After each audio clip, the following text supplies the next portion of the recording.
Hello,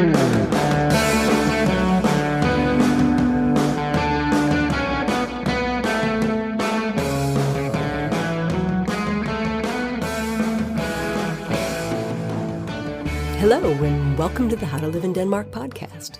I'm Kay Zander Mellish. I know I promised to tell you about dating in Denmark from the woman's perspective this week, and I will. But first, I want to tell you a related story about a movie I saw this week. It was the latest in a long-running Danish series called Father of Four. The series has been running since the 50s, and as the kids grow up, they just replace them with new actors. Anyway, in this latest episode, there was a romance. The oldest sister, who's about 20, meets a handsome young man with a guitar. What struck me watching the movie was that the male romantic lead was visibly shorter than the female lead. I'd say at least a couple centimeters shorter, maybe an inch. Now, in Hollywood, they'd have that guy standing on a box to look taller, or have the actress standing in a hole to look shorter. But in the Danish film, there was no attempt to hide it.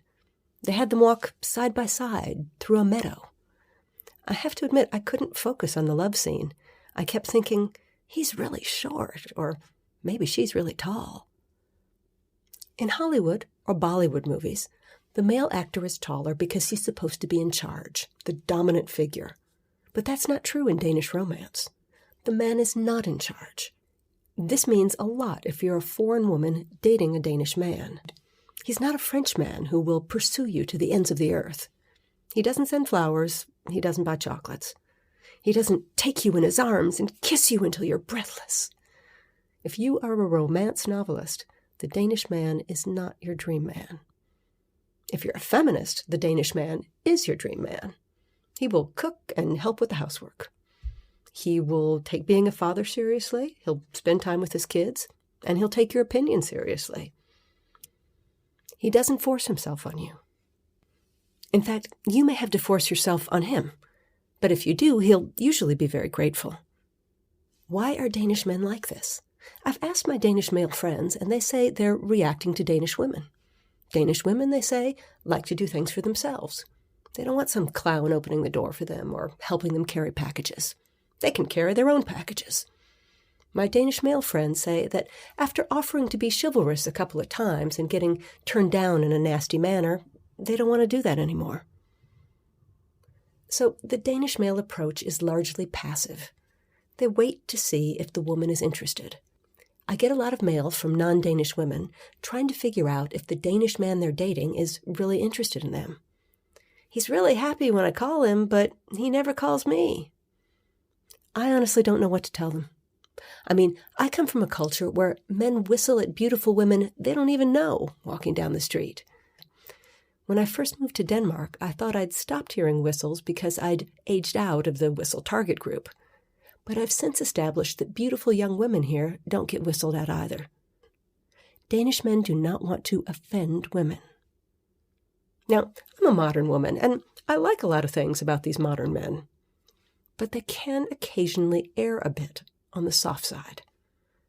For example, a few weeks ago we had a big storm in Denmark, and it knocked down some large trees. Before the local government came to collect them, some people were sawing off bits for free firewood or to make furniture or, other arts and crafts projects.